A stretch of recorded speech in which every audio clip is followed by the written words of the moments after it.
लोग सारे drama team अपने रश्मि रति का प्रदर्शन करने के लिए अपने कॉलेज अब निकल चुके हैं। कुछ ही देरी में हमारी प्रदर्शन आपको देखने को मिलेगी।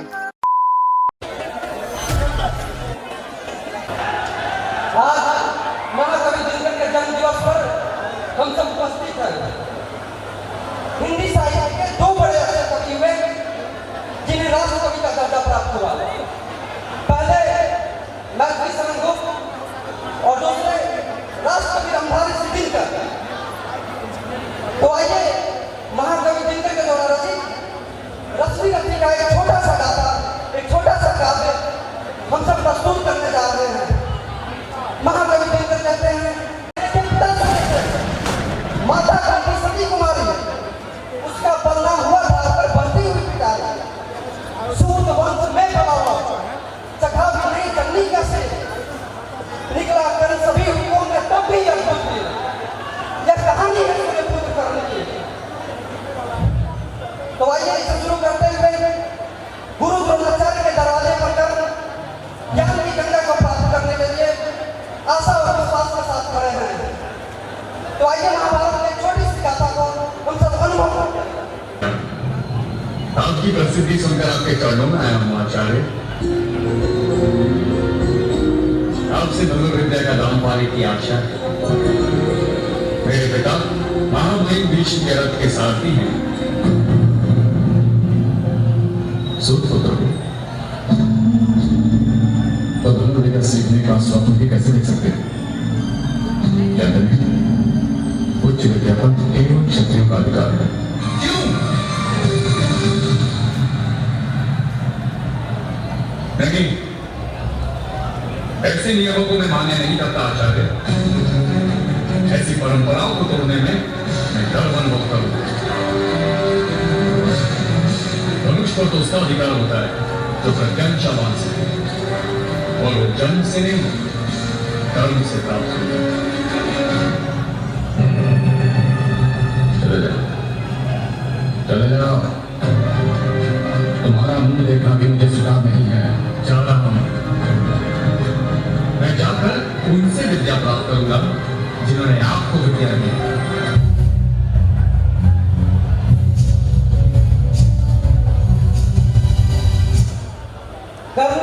जिसे सूत पूत कहकर अपमानित किया जाता है। महाकवि दिनकर कहते हैं, क्षत्रिय है या राजपुत्र है, जो ही कैसे लड़ेगा? जिस हाथापाई में कैसे कूद पड़ेगा? अर्जुन से लड़ना हो तो मत कहो सभा में हो, नाम धाम कुछ बताओ, बताओ तुम जानते के हो कौन? महारथियों के बीच में उपस्थित है और दुर्योधन उन्हें अंत की राजा घोषित करते हैं। तो आइए महाभारत की इस गाथा को हम सब देखते हैं। मैं तुम्हें जानता हूं, तुम वही होगी तो मेरे पास शिष्य बनने आए थे। नहीं आचार्य, आपने जिसे देखा था उसकी मृत्यु तो उसी दिन हो गई थी जिस दिन आपने उसे अपना शिष्य बनाने से मना कर दिया था। सद्भाग्य थे तुम्हारे युवान, सद्भाग्य थे तुम्हारे, अन्यथा तुम्हारे दाहिने हाथ पर अंगूठा नहीं रहता। महान बनने के सबके बाद भिन्न होते हैं। कुछ तो प्रयास करते हैं और कुछ प्रपंच करते हैं। यही कह रहा हूं पांडव कुमार, यही कह रहा हूं। आवाहन का स्वीकार आपके गुरु का अपमान है। स्वीकार कर लीजिए। उसी क्षण स्वीकार हो गया था जिस क्षण आवाहन मिला था। अब तो केवल स्पर्धा के क्षण की प्रतीक्षा है।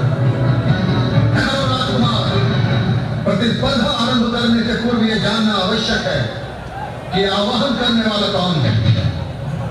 और परंपरा के अनुसार एक राजा केवल राजा अथवा राजकुमार से ही द्वंद कर सकता है, और एक राजकुमार केवल राजकुमार अथवा महामंत्री से ही द्वंद कर सकता है, और एक महामंत्री केवल महामंत्री अथवा सेनापति से ही द्वंद कर सकता है। यानी कि प्रत्येक योद्धा केवल अपनी श्रेणी या अपनी श्रेणी से एक ऊपर की श्रेणी को ही आवाहन कर सकता है। तुम कौन हो युवान? तुमने अपना परिचय तो नहीं दिया। मैं महामहिम भीष्म के सारथी अधिरथ सुषेण का पुत्र अधिरथ सूत, तो तुम सूत पुत्र हो। सूत पुत्र होते हुए तुमने शस्त्र सीखने का साहस कैसे किया? इसे क्षमा कीजिए राजगुरु। नहीं राशि, आज इस क्रीडांगन में मुझे अपने सामर्थ्य का परिचय देना ही है। मैंने संदेही कुमार अर्जुन से श्रेष्ठ धनुर्धर। मान रहो राधे, अब चलो यहां से। ये तुम्हारे पिता का आदेश है कि तुम ये स्पर्धा नहीं करोगे। चले जाओ सूतपुत्र, अपने पिता की बात मान लो, क्योंकि उन्हें ज्ञान है कि सूत में सामर्थ्य नहीं होता। ठहरो धनुर्धारी, यदि ये युवान धनुर्धारी कहीं का राजा हो तो वो अर्जुन को आह्वान दे सकता है। तो आज इसी क्षण से ये युवान धनुर्धारी राजा है। मैं इसे राजा घोषित करता हूं। चलेंगे। महाकवि दिनकर कहते हैं, विपक्ष में कर्म को योग ग्रस्त पाकर, सरासनहीन अस्त व्यस्त पाकर, जगाकर पाप को भगवान बोले, खड़ा है क्या देखता मौन बोले, सरासन तान बस अवसर यही है, घड़ी की और मिलने की नहीं है। विषाद बल्कि तीर बाण विषय कोई गले पर पार करते, अभी ही शत्रु का संहार करते। तो आइए महाभारत की इस गाथा को अब अंत करते हुए कल की अंतिम यात्रा की ओर चलते हैं। तो आइए सब शुरू करते हैं। यदि मेरे रथ का चक्र भूमि से बाहर आ गया प्रिय अर्जुन, तो समय का चलन बदल जाएगा और मैं रथ का चक्र निकालने का प्रयत्न अवश्य करूंगा। योद्धा हूं, अंतिम क्षण तक प्रयत्न करना कर्तव्य है मेरा। किंतु अब सूर्यास्त निकट है, भगवान सूर्य छिप जाए इससे पहले वध कर दो मेरा। अपने पिता के साथ प्रवास करना चाहता हूं।